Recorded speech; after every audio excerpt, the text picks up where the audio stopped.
And we're back.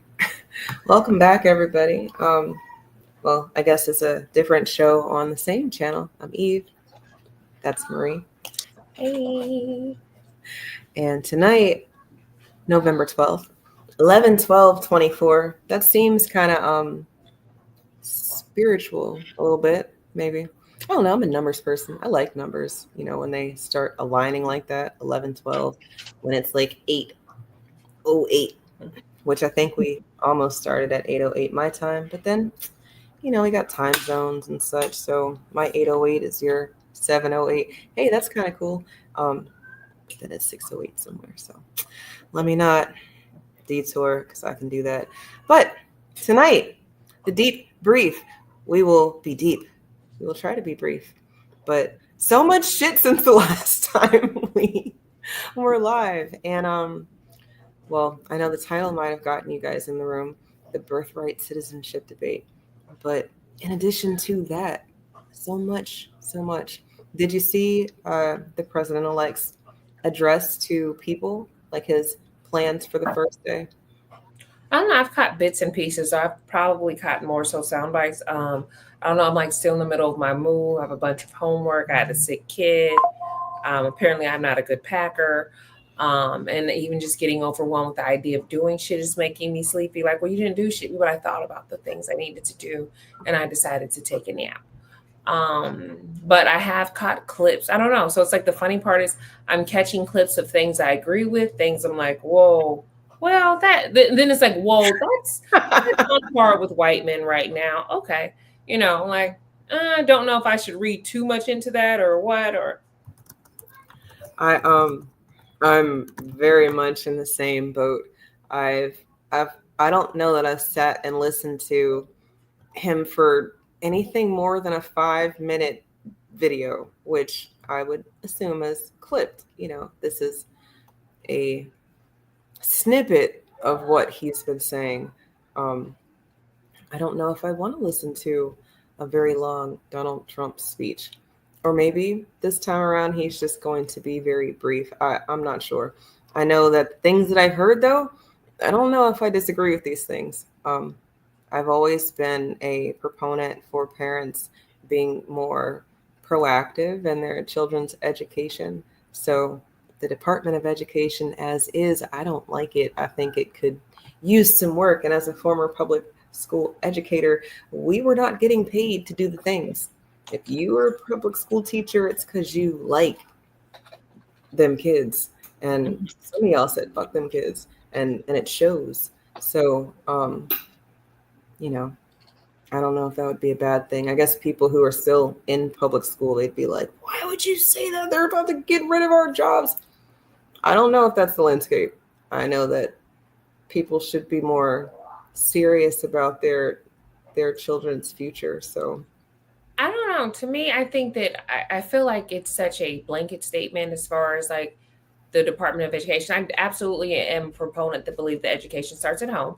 However, I also recognize that under the Department of Education, there's FAFSA, there's Institution of Education and Science, there's the Office of Communication and Outreach, Civil Rights, Career and Technical Adult Education.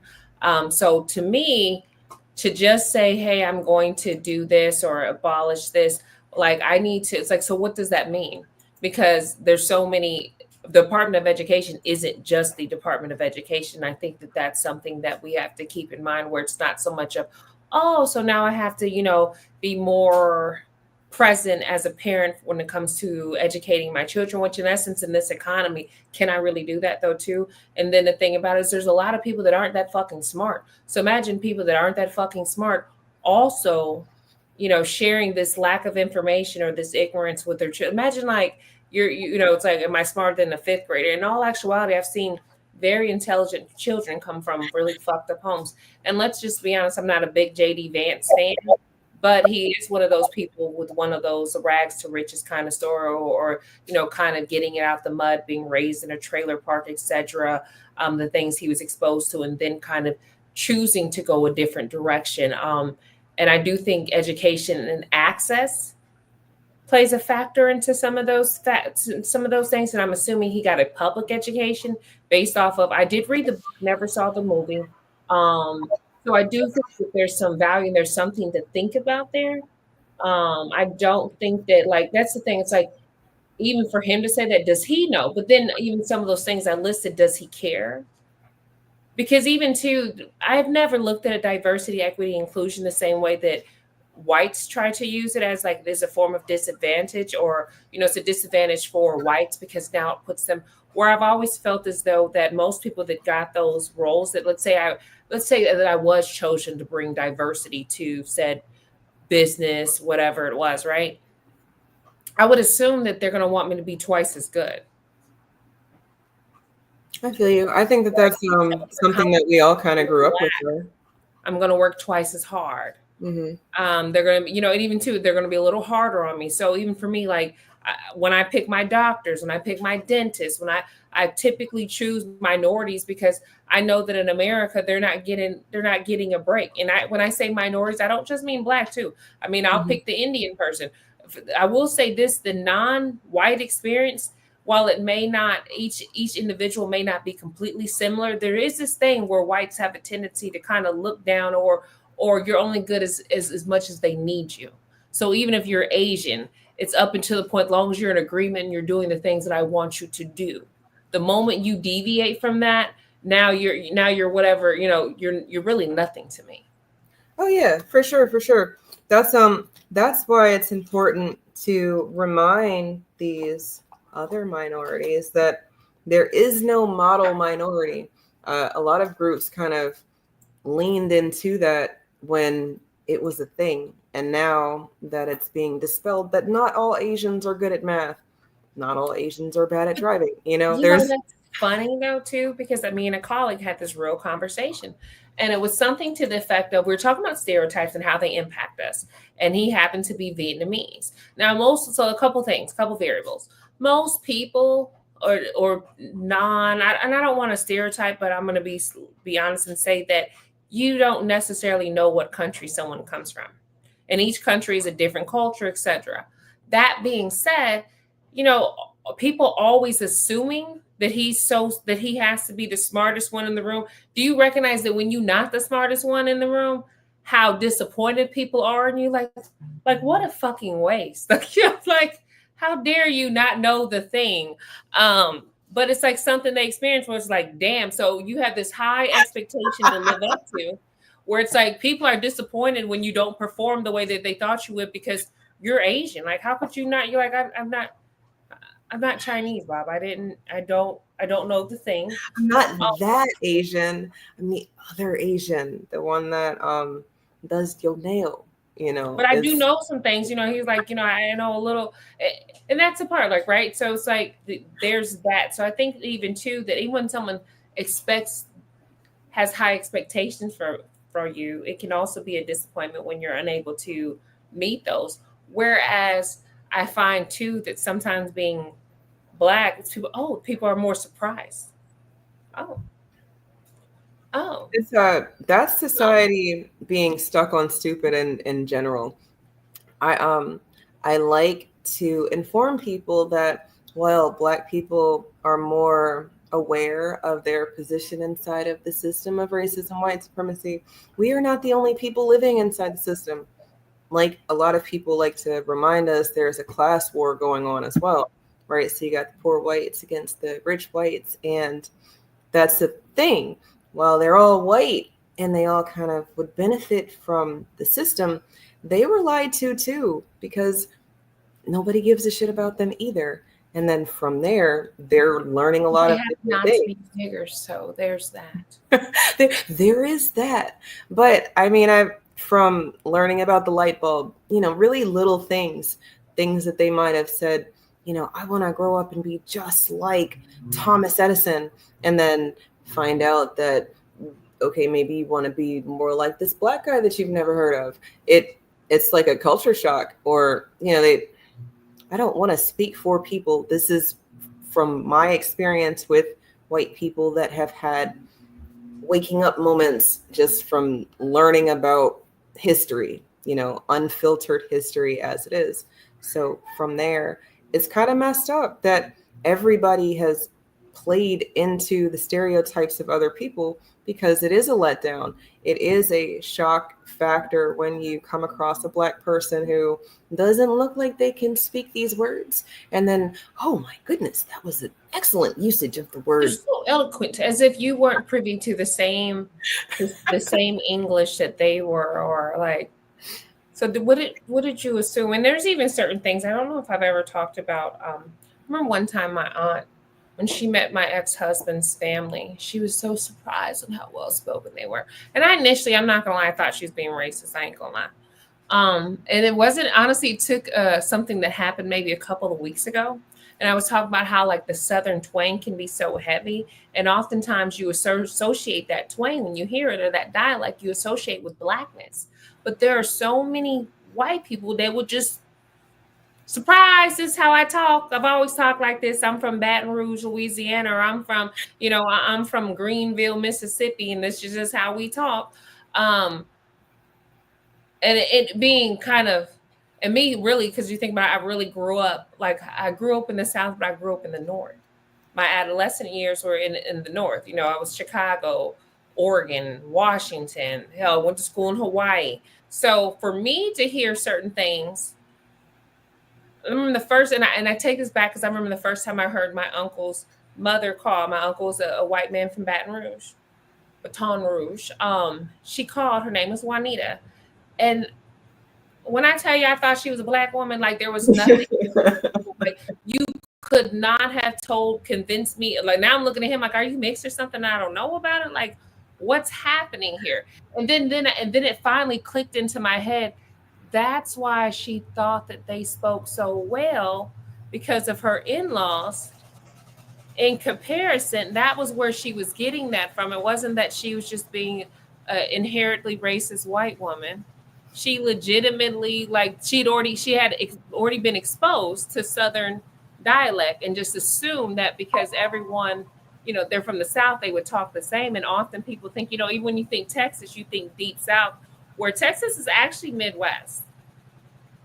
It's actually considered one the same time frame. It's not.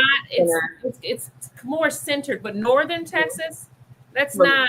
It's not really country though. There's like Oklahoma or the Panhandle, but when you're in an urban area, it's not country at all. Like you have to drive at least an hour in another direction for you to start seeing what you would think. But I will say there is like where my ex-husband lives, there's definitely farmland. There was farmers.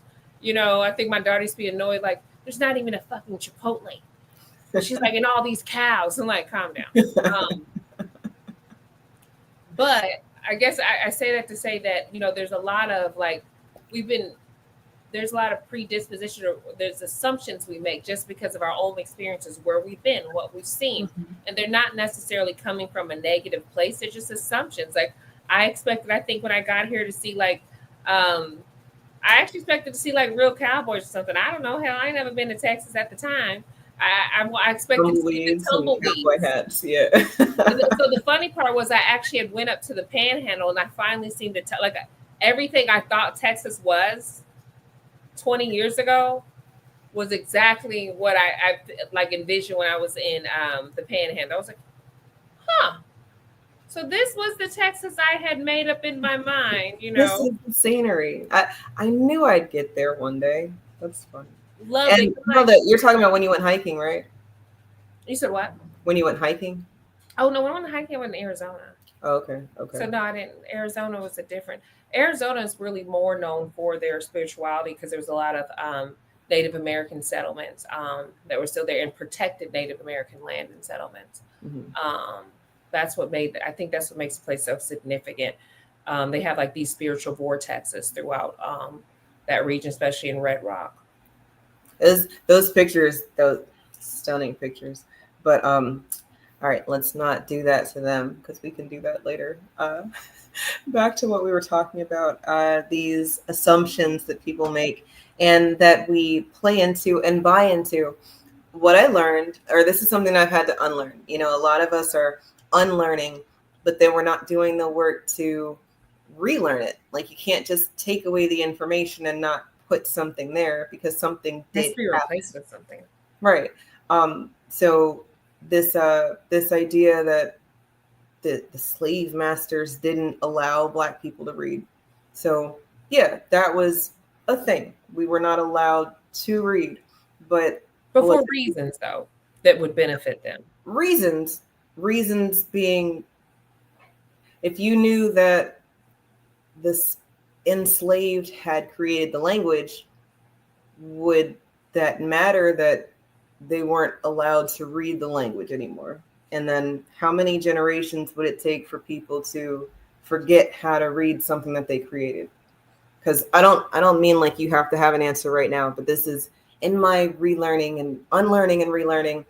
Language comes from us. So the stereotype that, niggas are illiterate or we don't like to read or all that stuff is, if you want to hide something from a nigga, put in a book type of thing. These are all stereotypes that have been played into and bought into. And maybe there's a sliver of truth. Some people don't like to read. Absolutely is. But if, or at least for the students, for the decade that I've been a teacher, the ones who've checked out of all academia because they're like, no, I don't want to be here, whatever. But it's because the teachers have told them that they're not going to amount to anything or that it's not for them. You show them the pyramids with the hieroglyphics, the original emojis, and they're like, that was niggas doing that stuff? And okay, no, I'm not talking to kids like that. But essentially, it's just this light bulb of, whoa, like, I never thought that this was possible. And shout out to the parents who are doing a lot of work at home. Some of your children know a lot just because y'all are showing them things. I mean, little stupid movies like, sugar. I can't remember. It was like The Rock. The Rock was a god of something. Did you see that movie? Mm-hmm. Do you know what it's called? I can't remember what it's called. I forgot the name of it. I don't remember what it's called. It's not a great movie, but it is one of those movies where you can kind of show things in a sci-fi CGI type of way. If we want to put it in video for them with all the booms and bams, flashes and stuff, but at the end of the day, the stereotypical niggas can't read, that was illiterate white people. The overseers, they couldn't read. They had, there are documents of enslaved keeping the books for their owner. I'm talking the accounting books. Like, these niggas actually writing the, John Henry, one wife, four children, doing the books. And if that's the case, I can't force myself to believe a time where they would have taught us to read and write just so that we could do the books.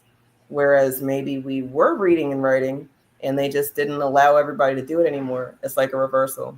Like the Catholic Church, everybody doesn't read Latin. The priests and nuns, they read Latin, and sometimes maybe they'll read mass to the congregation. Yeah, kind of like how Hebrew used to be before Zionism came about.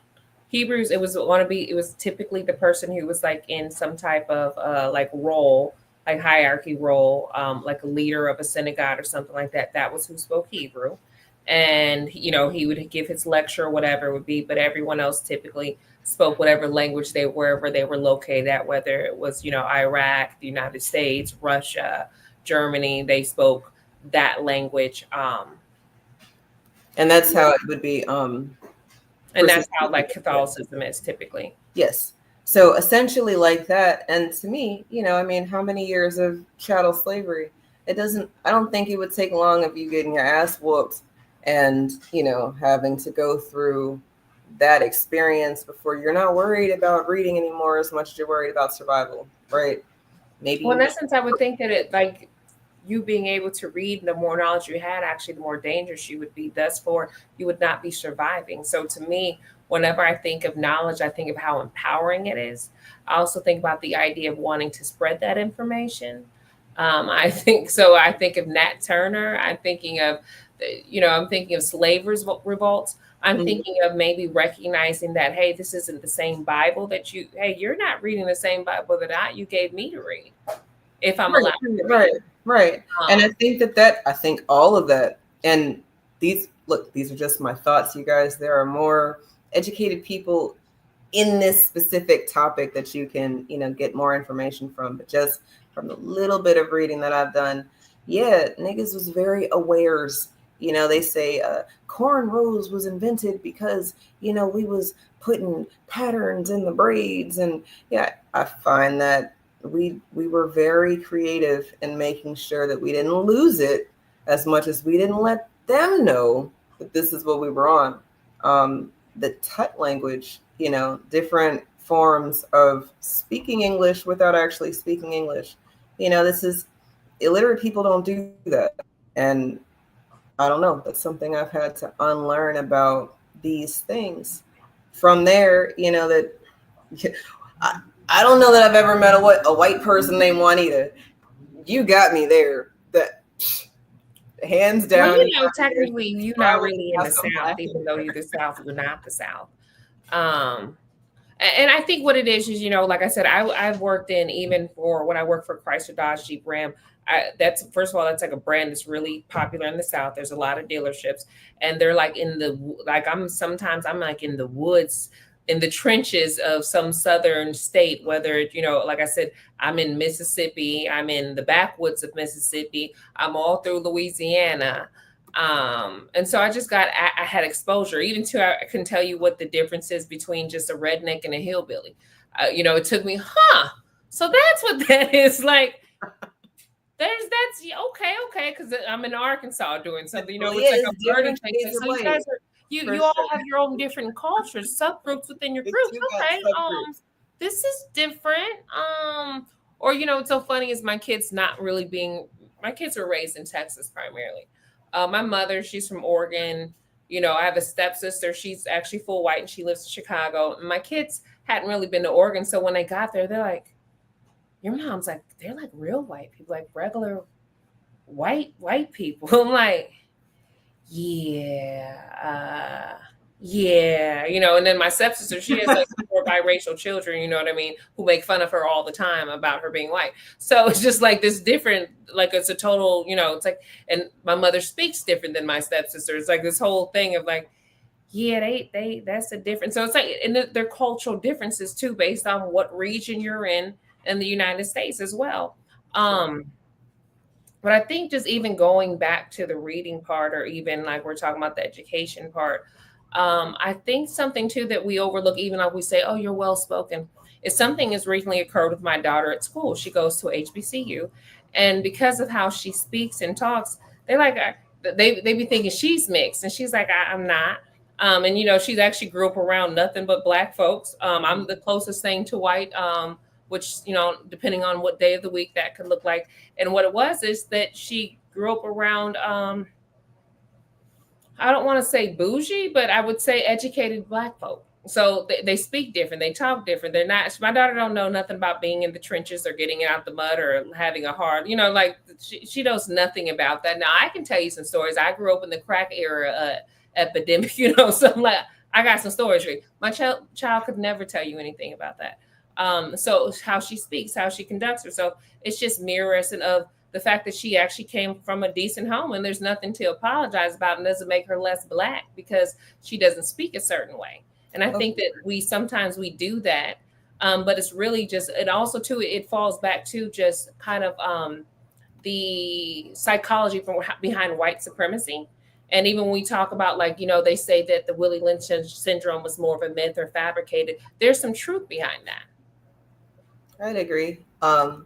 And not just some truth, but we'll take the ball and run with it.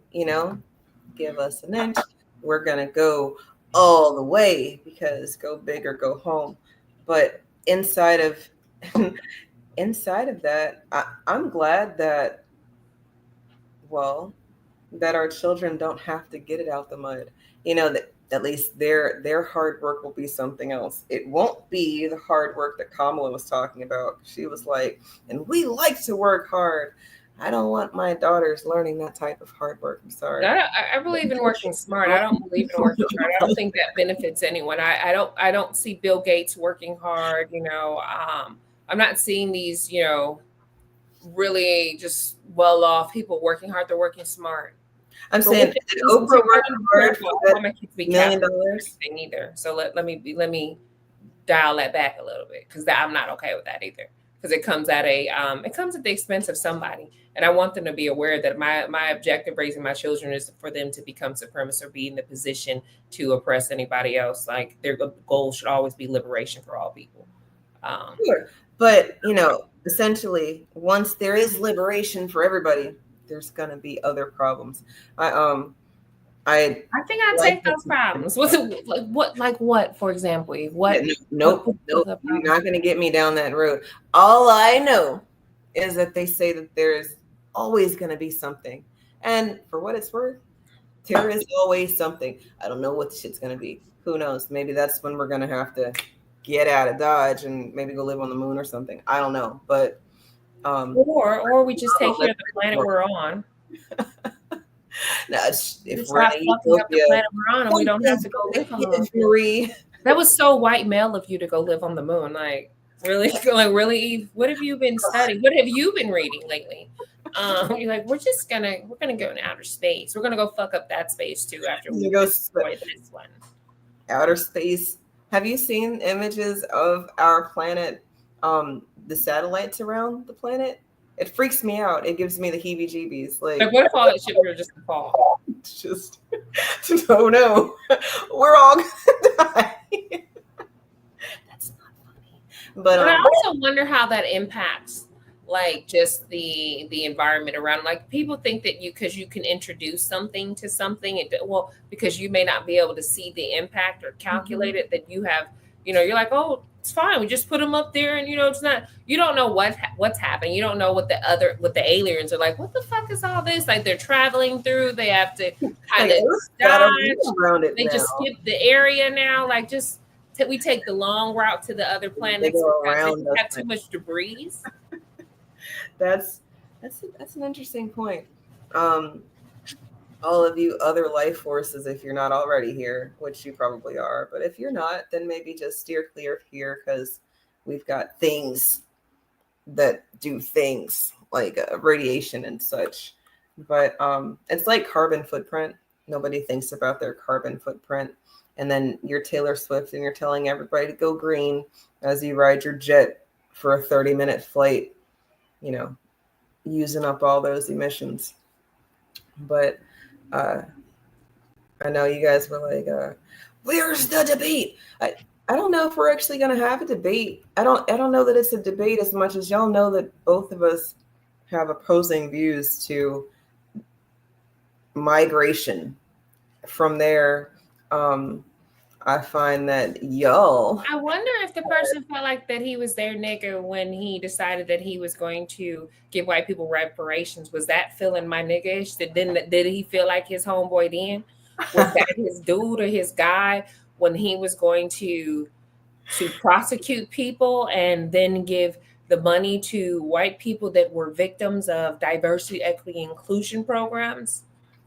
Hey, some black people said with their chest that Trump's their dude. My couch is very comfortable, and I am very appreciative of not being beholden to the burden that was to vote for the lesser of two evils. I'm sorry.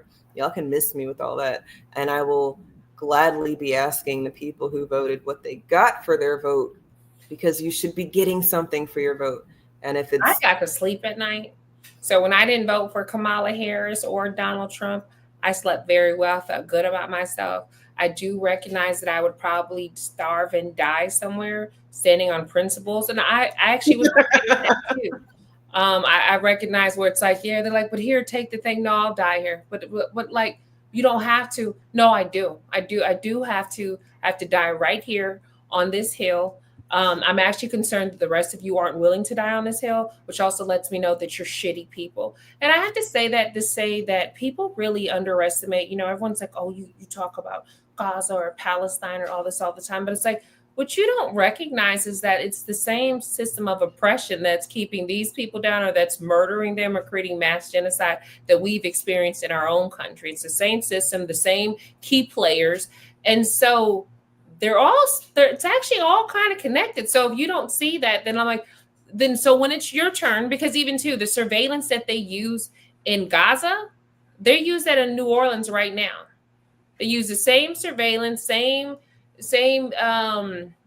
what is it, CVT, what is CVTV, or what the fuck do they call that? What is Oh, the CCTV is what that's Yeah, really? CCTV, they're using that same surveillance, same facial recognition technology that's Hmm. being utilized. When you look at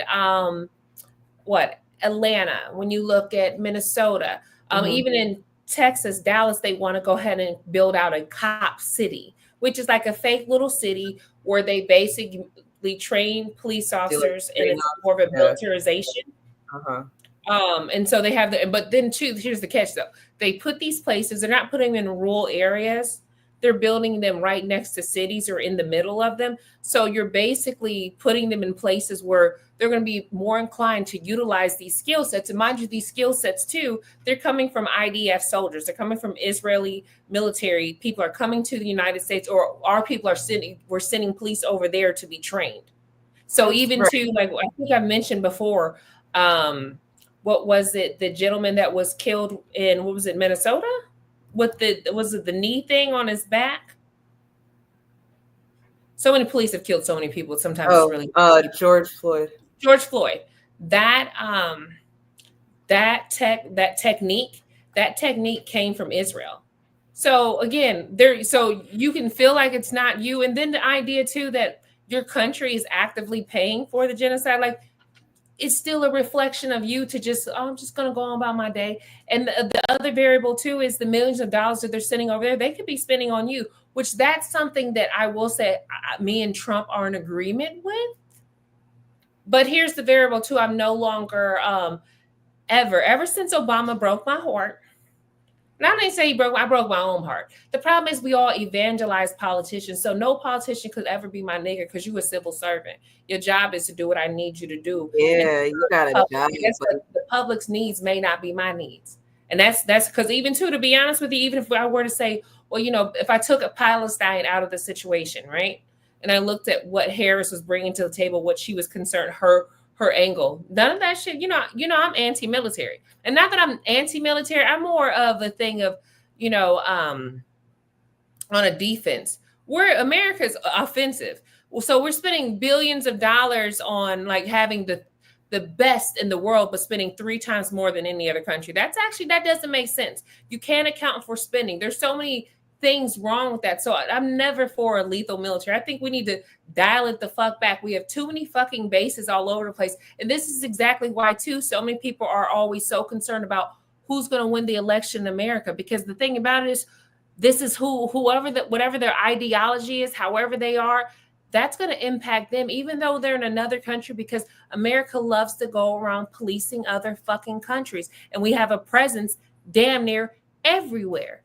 So it's just, there's so many problems. There's so many problems with the idea of a lethal military. So Kamala she presented nothing. And if the whole idea was women's rights, or so you don't have to get an abortion or whatever, like, I'm not going to pretend like I don't have the access or resources to take my daughter somewhere to get an abortion. I'm not going to, so I'm like I do. However, I actually have educated conversations with my children about consequences, repercussions, and things like that. So they're fully aware. So that's not a conversation or a bridge we've had to cross. But I'm not afraid of it. No one's going to make me be afraid of something, and then that's how they're going to get, well, because I'm so scared of what. Nah, I'll never be. Won't be. You made me Sorry, think. y'all. It's okay. Digress. That my nigga thing threw me off a little bit. We're gonna get back to that. You made me think about militarized. This that I'm about to share real quick. This was actually, it's a commercial, and I'm not gonna play the audio because I don't know if it's gonna strike us or anything. But there was this billboard company when we were getting billboards, and they were they had done this free ad for the police in this city, right? And the ads were just like that. Did you see it? It was like this: come join the police force. And it was like, whoa. That doesn't look like the army. Right, So right. is And this these what were the Lord is all doing that over the against your own street. citizens? Mm-hmm. Yeah, that's problematic to me. That's a big Problematic as fuck, right? So I'm like, I mean, this makes sense, right? They're at the shooting range, and I mean, even that kind of was making sense, but just for them to have had these billboards all over with these militarized police. I mean, I know that there might be a situation where you're going to have to call in the big guns, but this is romanticized in the wrong ways. And, essentially, hey, you guys, I live in immigrant central. It's a port city. I've got the Navy here. It's big, booming. Lots of people who are not supposed to be here. Sorry, You not mean the from immigrants here. not supposed to be here? Tell I me more not about no. I said not from here. That's that. what I said. Not from here. Uh, we're not going to get into that. Well, I mean, we might. Um, all I gotta say is that that's actually what you made me think about the militarized police. No, Oh, that's crazy to me. And that's a Democratic, I mean, that's a Republican talking point, to be honest with you. But now for it's a for a Democratic talking democratic point too. city. Hmm? That's but when I think about it, like it is a Republican talking point, but it's also Democratic too. It makes me think about how a lot of things that are like we cringe about are Democratic talking points, but the Republican talking They're points. stealing each other's talking But points. no, but here's the catch: Democrats actually do it. They just do it quietly. Mm-hmm. So whether it's deportation or even to a lethal military, Mm-hmm. like, so here's the funny part too, even about Americans, they're kumbaya till they're not, right? People were cheering when they're like, oh, we got bin Laden. They were so excited that millions of people were killed in 2 different countries to just get bin Laden. No one thought, well, damn, well, I thought we just shot up this other, like, hasn't there been enough? Everyone, so it's like the problem is that Americans can be pro lethal whenever it's at their convenience. Whenever it suits America, for Yeah, sure. Absolutely. Absolutely. And I mean, I think that that's what we saw this election was that I know that it was a lot of MAGA type talk, but really, I think it was mega blue and mega red. Well, no, Trump sold America first. I mean, he sold it to the country and they bought it. They bought it very bigly. Millions and millions. A lot. Millions and millions. But look, I think this is like 2 minutes. This is a 2-minute clip. 3-minute clip. We don't necessarily have to watch the whole thing because I think it's 10 points or 11 points, but just I'll probably stop it at 2 or 3 points. We'll get through that. Here's my plan to dismantle the deep state and reclaim our democracy from Washington corruption once and for all. And corruption it is. First, I will immediately reissue my 2020 executive order restoring the president's authority to remove rogue bureaucrats, and I will wield that power very aggressively. Second, maybe we should do it line item by line item. Okay, so anything wrong there? The president should be or should not be able to, what did he say, rogue agents to remove rogue bureaucrats, though. Right. So this would be probably anybody that Trump has an issue with, maybe all these people who were throwing these cases at him that are now magically getting dismissed and things that he's going to be able to dismiss when he becomes president, just because that's what you can do. But if he's talking about like Nancy Pelosi or, she's going to be fine. She's made a lot of money since he got elected. Like, she's made an extra $6 million. Like, that should be her bestie right now. Yeah, and look, they probably are all besties. I saw this one article where Chuck Schumer and Mitch McConnell they were kiki and cacan talking about, or Chuck Schumer said, I got 99 problems, but Mitch ain't one. And I said, oh, he's so funny. Ha ha. But no, that kind of was funny. And y'all niggas don't get it. Not you, Marie. Other niggas. Okay, you get it too, Hush Puppy. But okay, all right. Second, we will clean out all of the corrupt actors in our national security and intelligence apparatus, and there are plenty of them.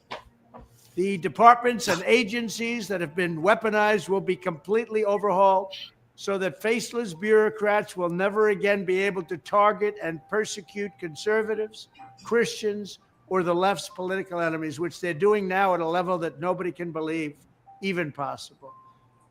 Third, we will totally reform FISA courts, which are so corrupt that the judges seemingly do not care when they are lied to in warrant applications.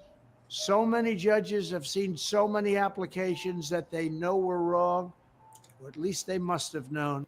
Okay, let's stop there. FISA applications, is that what he said? Mm-hmm. Are you familiar with the term? Because look, I cannot sit here on Harriet Tubman's internet and tell y'all that I am 100% familiar with any of the shit that he's talking about, as much as the things that I heard that I knew about. That shit made sense. I mean, I don't know. It sounds personal. Let's take it back a second. Applications. So many judges have seen so many applications that they know were wrong, or at least they must have known. They do nothing about it. They're lied to. Okay, the only thing that I'm about to be mad at myself is if he's saying visa, he said visa or FISA. I'm not retarded, y'all. What did you hear, Marie? Or am I retarded? And I that's how you FISA, but I don't know what the fuck that's like. Okay. Do we need to go look that shit up? Might have to. In the chat if you know what the fuck. Because if he's talking about a fucking visa application and this man is on the internet saying FISA or visa or I don't even know what the fuck. Maybe it's something else, you guys. I'm sorry. I'm supposed to be working on my cursing. Let's start. Corrupt that the judges seemingly do not care when they are lied to. Pfizer first. Right, like, well, no, I thought he was talking about Pfizer, like the pandemic Pfizer, and I meant like the pharmaceutical company. Yeah. That's that. Yeah, okay, that is what it sounds like. Okay, y'all, maybe I'm just having a stupid moment. You can't turn on like the word thing. Oh, you're right. You know, why just can't you just look like? Sorry. That's my adage working against me. Even possible. Third, we will totally reform FISA courts, which are so corrupt that the judges seemingly do not care when they are lied to in warrant applications.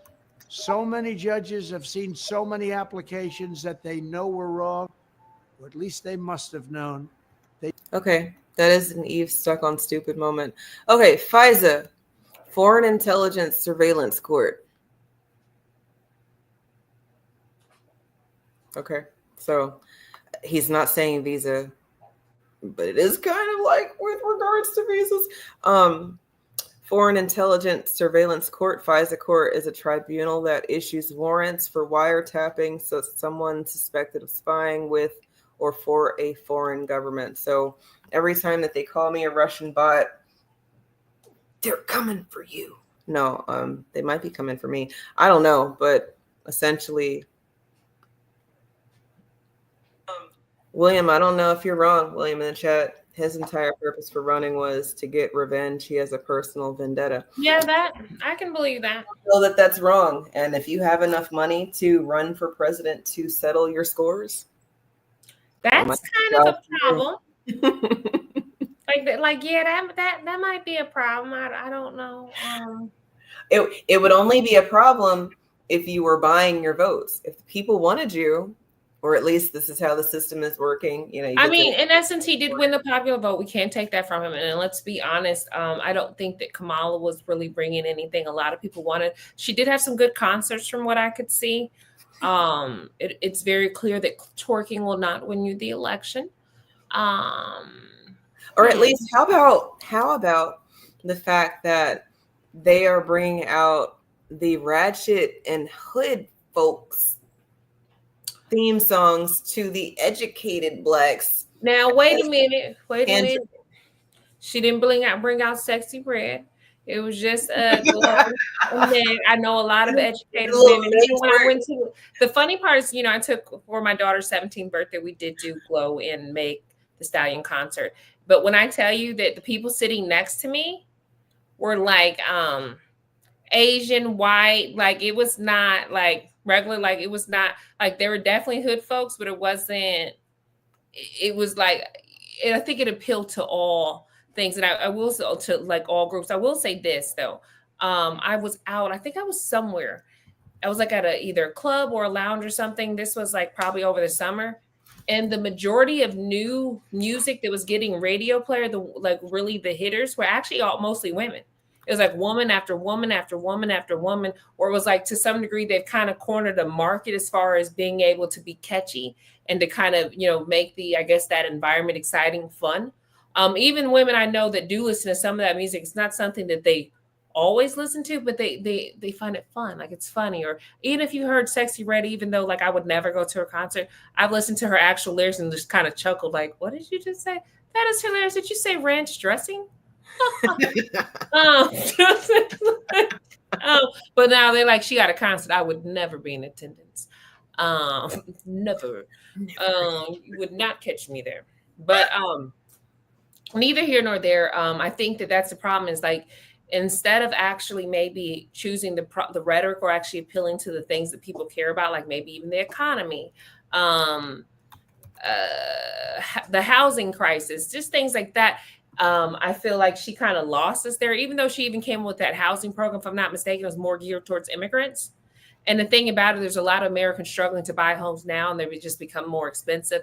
And the fact remains, too, that a lot of banks and investment companies have bought in the last year, they've bought over, I want to say close to 50% of all the property that's been sold this year. We have a lot of houses, we have blocks of houses that were just developed, like new developments, just empty because it's all owned by investment companies. And those are things Americans care about. They care about their ability to survive, grocery costs. I think even too, we talked about, now I'm not let me be clear too, because I don't want to make it seem like I'm blaming Biden and Harris, but I'm also not. So I do feel that they're dealing with not only corporate greed, which she quit talking about. We are dealing with inflation from COVID and during the Trump era. So some of the things that we are experiencing it's the trickle down of Trump's era. Typically that you inherit whatever the previous president or the previous 4 years was. So that's what we're experiencing. But then simultaneously, like we talked about before, even some of like right now, people are probably struggling more than they were during the pandemic. And that being said, a lot of even those things that they had in place for healthcare, unemployment, all these additional things that they put in place to help people, when they expired, Biden and Harris did not bother to renew them. They didn't care. Right. Even too, let's be honest too, some of the regulations that Trump rolled back, Biden and Harris didn't bother to restore them.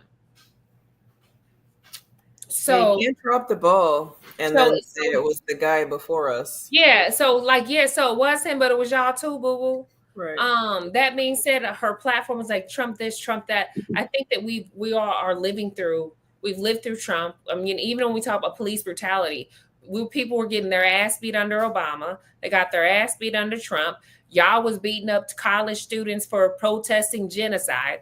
I mean, what the fuck? Like, you can't keep telling me that this is the worst or the lesser. Like, I don't know. I might have survived the worst already, baby. Right. They called Trump Hitler. And then Joe Biden has lunch with them and says, the system's working and we'll get him next time. Essentially, if this man's Hitler, there is no next time. Like, I don't understand how we can just, oh, wait a minute. Are we, shit, why do I still have this old ass manual? Ugh. Did we turn the page? Okay, stop. Let me stop.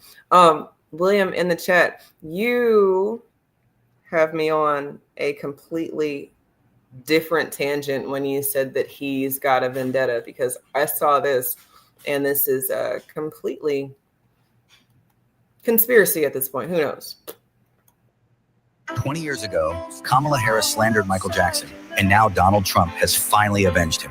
Few people know that Trump and Michael were once best friends. In 1993, Michael was accused of inappropriate relations with children, and the media began attacking him relentlessly. At a crucial moment, Trump took Michael into his home for 9 months and chased away all the media that showed up. From that point on, they formed a deep friendship. Unexpectedly, in 2003, Michael was slandered again.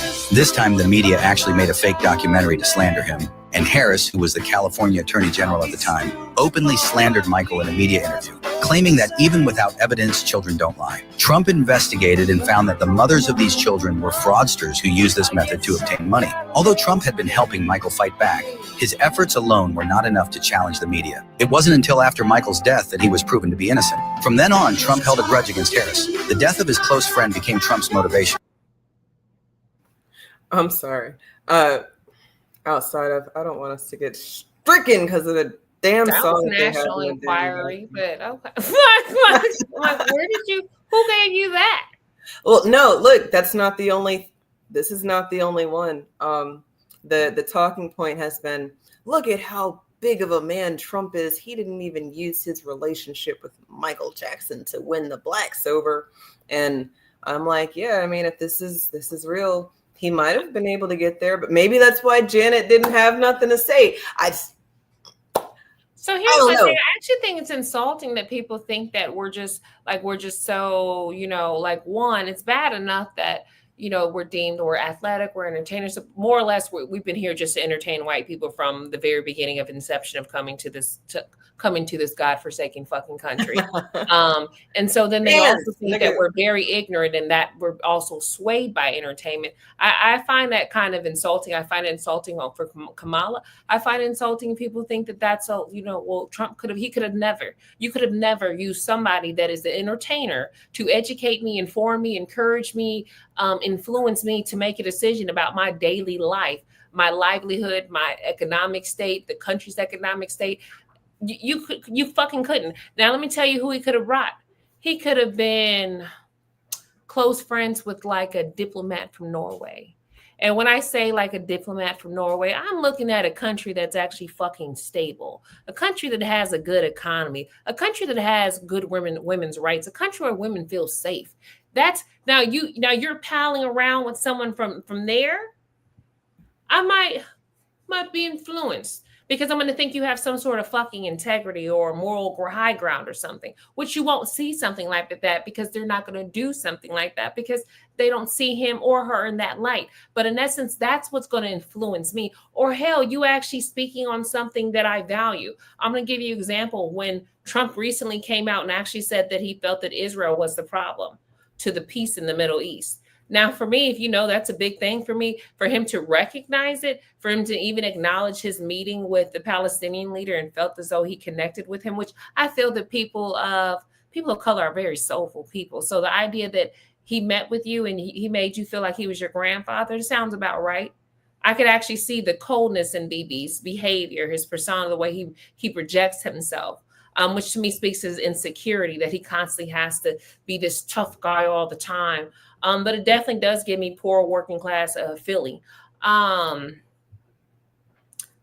being said, that was a key point for me. When J.D. Vance recently came out and said that he felt that America wanted to start to take a stance more on an international level of more diplomacy than actually policing, and that they wanted to focus on national interest.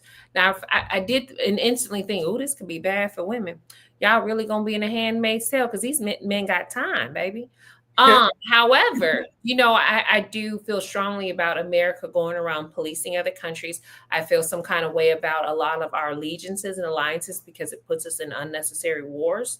Like going back to our alliance and allegiance with Israel. I also believe that this was also what our first president actually talked about when he stepped away from his role as president. When he wrote a speech, and in his speech he talked about making sure that we're diplomatic, but we're not like allies, because he did feel like there might be some unnecessary things that we might get pulled into by becoming friends. He did talk about being focused on America's interests on a national level. He also talked about avoiding division, which the irony is everything he wrote about, literally we've all now I see why. Okay, I see why you wouldn't want us to do that. I see why you wouldn't want us to divide. I see why you blah, blah, blah.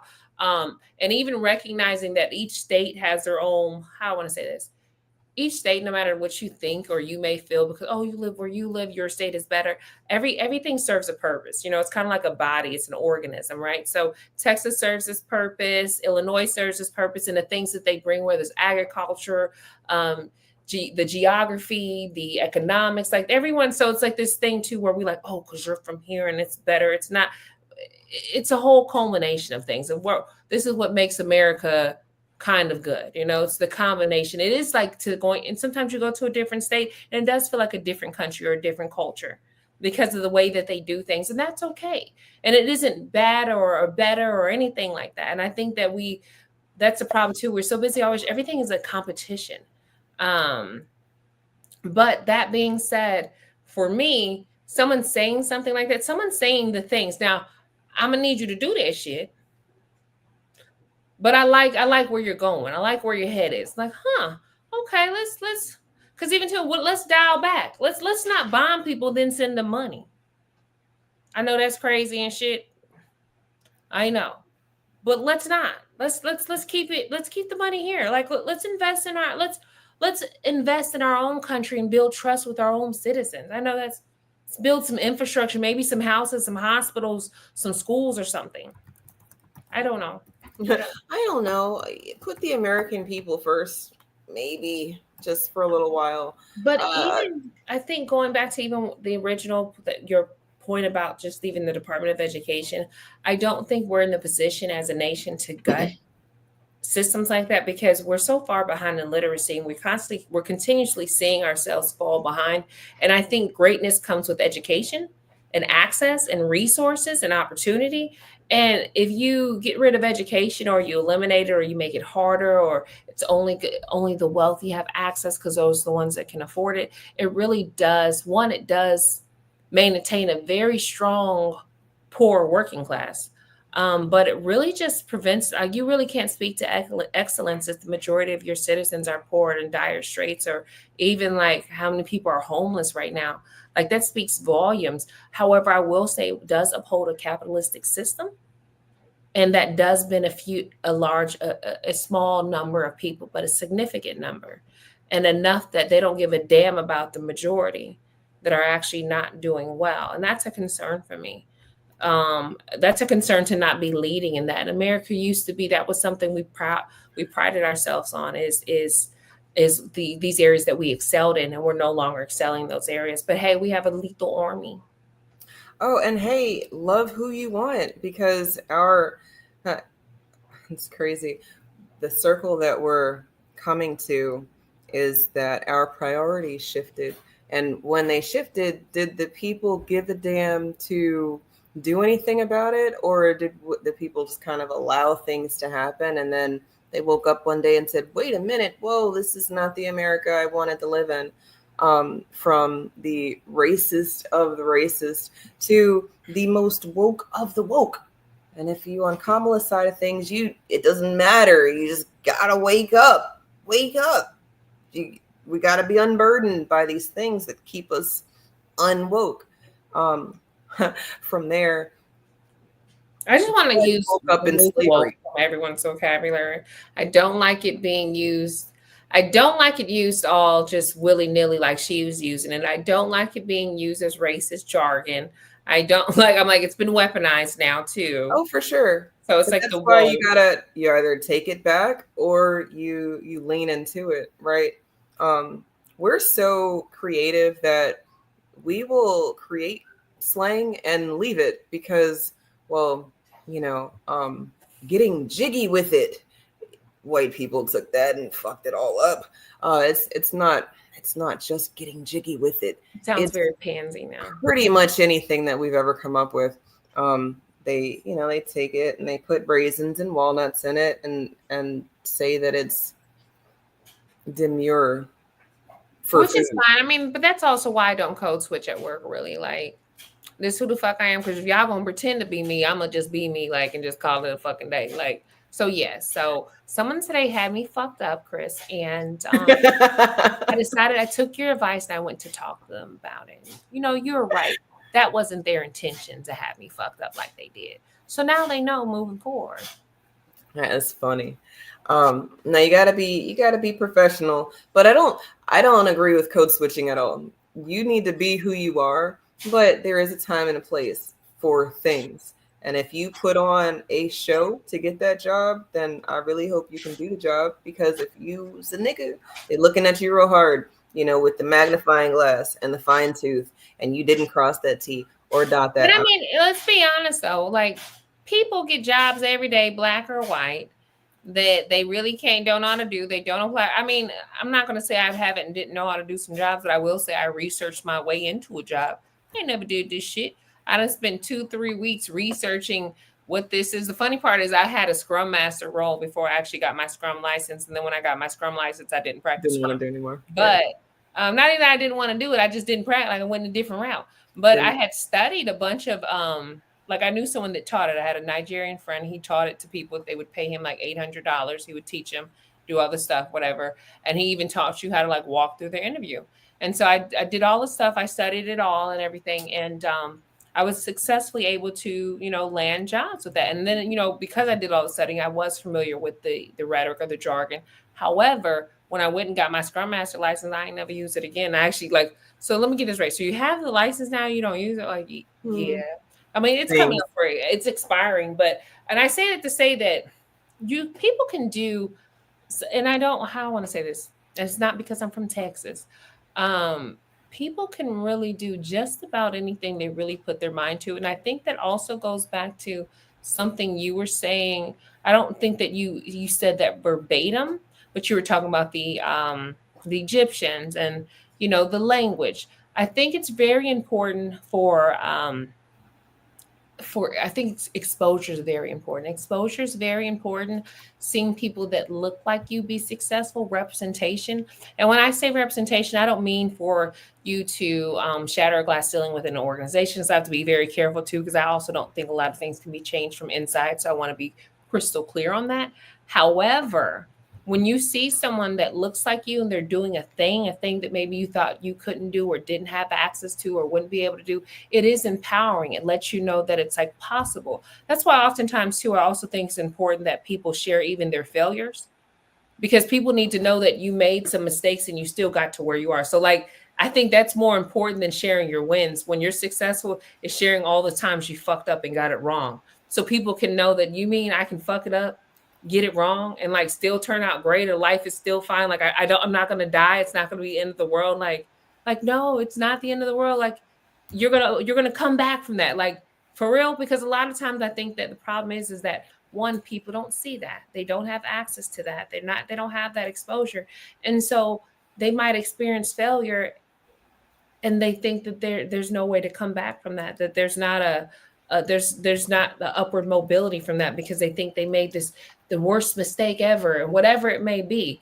And so I think that more often than not, we don't talk enough about our failures and mistakes so that people can see themselves in us too. Like, even if you are successful, like you can also see, yeah, I'm a failure too. I'm all the things. I be fucking up. I did this thing. It was not a good idea. I should have used better judgment, and I had to learn, I had to learn to get here. I think oftentimes people think success is just like, oh, you're just a series of all these great things. It's a whole fucking zigzag. Like I had to go back, then I went and did this.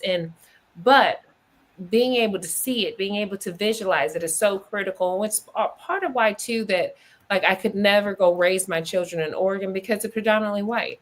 My children need to see people that look like them doing things, making shit happen. And that was the importance of raising them where I have raised them, because they can see successful Black people doing things. I think that's a good note to end on. Exposure.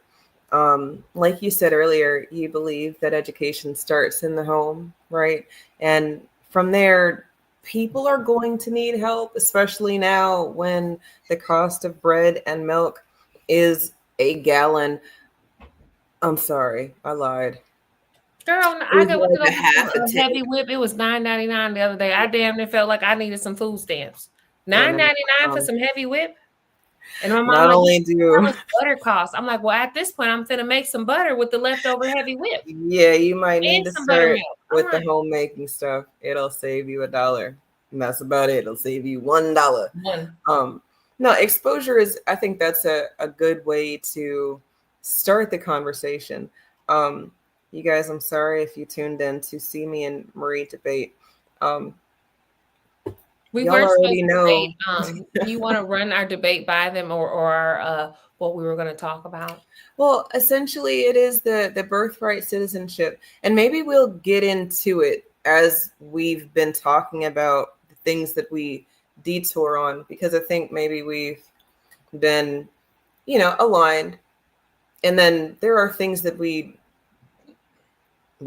I know that y'all know that we disagree about immigration. Yeah, I'm a But leftist, like y'all also know a that we bleeding believe in leftist. productive conversations. So many conversations I saw on the internet about the citizenship thing. I think it's people don't know as much as how they feel. But remember, we started this channel letting y'all know that we don't do that over here. Miscommunications are no reason for an argument as much as it is an opportunity to learn some things. So maybe we'll get into a debate as we have more deep briefs, or maybe you guys will have some thoughts about the things that you feel about the things that we've talked about. But tonight, which I'll have to probably retitle, just the updates and subsequent actions and reactions to the upcoming presidency. I think that that's plenty for us to go on for this week. We really were supposed to be talking about choice today. I had a whole post-it written out 3 weeks ago. We're going to get to that. But y'all chose. We're going to be behind on episodes to enjoy. We're going to be behind on some things. It's okay. Oh, if you're not following Marie on Facebook, check her out on Facebook. I saw the coolest little video of some zuppa Toscana. It is my favorite soup at Olive Garden. I have a vegan version that I have figured out the things. It's pretty much there. You can't sub butter. There is no butter sub. I'm sorry. It's just a thing. But from there, I think it's a pretty good substitute. I seen someone sub olive oil. No, I mean you both. can sub butter. That's not what I meant. I meant some of the flavors that you have. But I think you do need the heavy whip. I think you do need the cream. Yeah. You need the cream. They do make vegan heavy cream. I'm just saying it don't hit the same. It's about seasoning.